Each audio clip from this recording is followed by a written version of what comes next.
واقعہ یوں ہوا، اچانک فضا میں گرد و غبار ایک طوفان، اچانک ایک پرہیبت شخصیت عجیب سواری پر نمود آئی۔ ان سب کو گاجر مولی کی طرح کاٹ دو، ان سب کو ختم کر دو جو حضور کے گھرانے کے دشمن ہیں۔ آج میں آپ کو ایک عجیب واقعہ سناتا ہوں۔ شہنشاہ ولایت واقعہ کربلا، جن کی وجہ سے عزتیں، وقار، شان و شوکتیں ملی، شہزادہ اہل بیت سیدنا حسین سلام اللہ رضوان اللہ تعالی علیہ اجمعین، ان کی خدمت میں ایک واقعہ ہوا۔ تاریخ نے اس کو لکھا ہے، مختلف کتابوں کے ثبوت میں یہ بات موجود ہے۔ آئیں اس واقعے کو دیکھتے ہیں۔ وہ واقعہ کیا ہے؟ واقعہ یوں ہوا کہ آپ کی خدمت میں ایک جن حاضر ہوا۔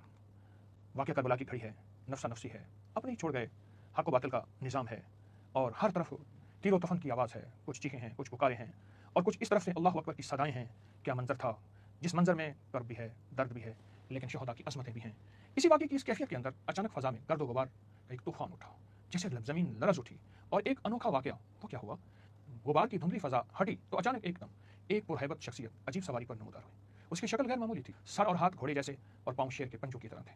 یہ پرجلال وجود سیدنا حسین کی خدمت میں آیا اور مؤدبانہ عرض کیا، السلام علیک یا ابن رسول اللہ وعلی جدک وعلی ابیک وعلی امک الطاہرہ سید فاطمہ رضوان اللہ سلام اللہ سبحان اللہ۔ کیا الفاظ تھے، کیفیات کی تھی۔ اے امام حسین، اے سیدنا حسین، آپ کو سلام ہو، آپ کے تمام گھر والوں کو سلام ہو۔ تو آپ نے پوچھا تو کون ہے؟ اس وقت جب ہر طرف ایک کشمکش ہے اور ہم نے شہادت کا جوڑا پہننا ہے، اپنا مبارک خون اللہ کی بارگاہ میں پیش کرنا ہے، اس وقت تو کون ہے؟ عرض کیا، نوائس رسول، میرا نام جعفر ہے، میں جنات کا سردار ہوں، بہت لمبی میری عمر ہے، میرا لشکر اسی بیابان میں قیام پذیر ہے، اور میں یہیں اسی بیابان میں رہتا ہوں۔ میں رسول اللہ صلی اللہ علیہ وسلم کا خادم اور سیدنا علی کے نور سے منور ہوں۔ جب آپ کے والد محترم بیر عالم میں جنات کے درمیان تشریف لائے تھے، انہوں نے ضرب ذوالفقار سے ہمیں اسلام کی طرف مائل کیا تھا۔ اس وقت میرے والد جنات کے بادشاہ تھے، شہنشاہ تھے۔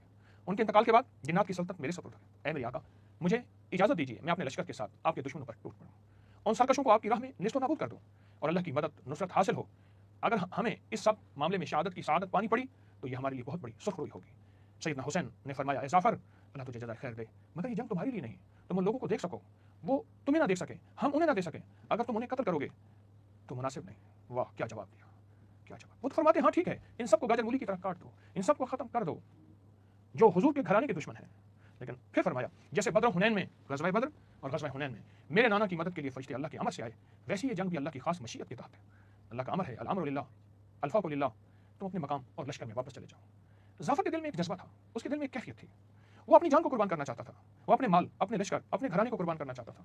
اس کے دل میں ایک کیفیت تھی، نواس رسول، جس کی زبان عطر کو میرے حضور نے چوسا، جنہوں نے حضور کے سینہ عطر کو اپنی زندگی کا ساتھی بنایا۔ کتنی بار زندگی میں گزرے ہوں گے کہ انہوں نے مہر مبارک دو شانوں کے درمیان کو بوسہ دیا ہوگا، جن کو حضور لے لے کے پھرے تھے، جو حضور کے حسن اور حسین حضور کی بغلوں کے اندر ایسے ہوتے تھے، چادر ہوتی تھی، گھر ہوتا تھا، فقر، فاقہ، بھوک، تنگ دستیاں، لیکن میرے حضور کے ساتھ ہوتے تھے۔ اور جعفر، جن نے یہ سارے منظر دیکھے ہوئے تھے، اس کی کیفیت تھی کہ میں کسی طرح مدد کو پہنچاؤں اور میں ساتھ دوں۔